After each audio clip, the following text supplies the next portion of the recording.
It's getting warm out here. So, I got the Mustang in here. And doing a bunch of different things to it. First, it started out as replacing the valve cover gaskets because after the motor heats up, oil leaks down on the exhaust manifolds and it smokes. And with the hood shut, it looks like the car's on fire. And it smokes a lot because the oil's burning off of the exhaust manifold. You can't see it too much when you're driving it, but when you come to a stop, you can see it pretty good. It's rolling over the windshield and whatnot. Well, now it's turned into new headlights, and it's turned into paint and valve covers, and it's turned into there's a problem with the radio. The Bluetooth has to be reset, and for a Pioneer, you have to take the wire that says connect to parking brake, so it's grounded, and it gives that a full connection on power. So you can reset it. Well, if you can't, if it's in the gray and not in the white with the other icons, it won't let you select it, and it's gray, which means that wire isn't hooked up to a ground somewhere. We got that to deal with. There's other videos on there about this, and there's other videos about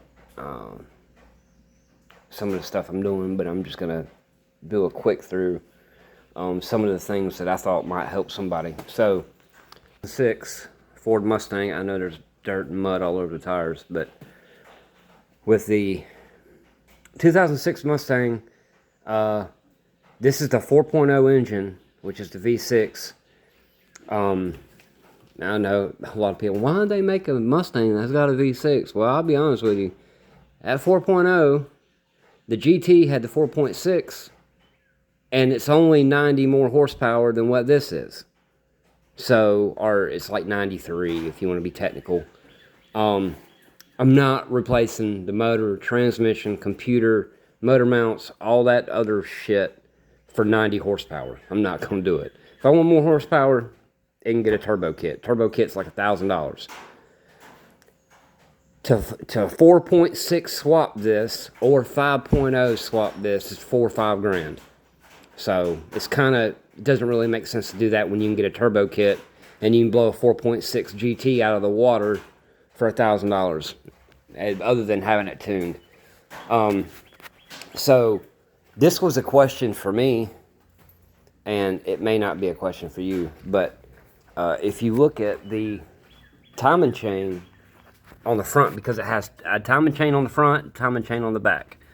Timing chain on the front is tight.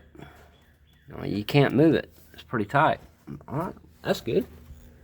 That's good. That's good. All right, come back here. Look at all that play you got. Look at all that. Well, what I did not know, and I should have known, both timing chains are under pressure, and they're tight only under oil pressure. So when it gets oil pressure, that back chain will tighten up immediately. So that's normal. That play is normal. Both cams show a little bit of wear, but it's nothing to be concerned about. This surface has already been cleaned. I know it doesn't look like it, but it has been wiped down compared to this side. This side's still got to be done. Also, Mustang got new headlights. Brand hammer new. If you see a Mustang this model going down the road and there's haze all over the headlights, man, why don't they do something about that? Well, mainly because you got to take the entire front bumper off, and you have to take this off, which takes like 2 or 3 minutes. But all this right here, it has to come off, all of it. I got it all put back on, of course, and that worked out. So we've got everything on the table over there that goes to this. I'll show you these valve covers. She wanted them painted this cosmic purple. So the valve covers turned out really well. The That's the new valve cover gasket. But those valve covers turned out excellent. You might not be able to really see them all that good, but if you kind of know that they're there and they're painted, it makes the engine look good. I was going to take this off and paint it, but we're not going to do that. Not until something happens, like it blows a head gasket or something. Until something like that happens, I'm not taking that off. I've got all this off. It wouldn't be too bad to take all that off, but you got to take the throttle body off. You got to take the EGR valve off, any sensor that might be on it. And then while you got that apart, why don't you change the fuel injectors? Well, you could do that. Well, why don't we do that? Why don't we just take the heads off and have the heads redone? Well, it just turns into what was supposed to be valve cover gaskets. It turns into a disaster of a job, and it turns into $2,000, $3,000, $4,000, $5,000. So you keep digging down. Why don't we do this? Why don't we do this? Why don't we do this? Why don't we do this? So that's kind of where we're at on this. We got to put the valve covers back on. I got to clean that side, put the valve covers back on. I got the bolts in the house because I cleaned up the bolts. Got to get all the hoses hooked back up, all the sensors put back on, get all that buttoned up, start it, let it run, see how she does. Runs great, let it heat up. That's fine.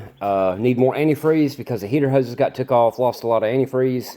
So I'm going to have to fill the overflow tank back up. But there's enough in there to where you could let it run until it got hot. But it needs more put in it. And then we'll jump on the radio thing, and then this thing, for the time being, will be done. I would like to replace the rear shocks and the front, that whole situation right here. The shock, the strut, the one piece. I would like to get that and get it going. I had happened to run across, just walking around the car, just looking and seeing, and I saw that this vehicle is equipped with a DEI remote start system.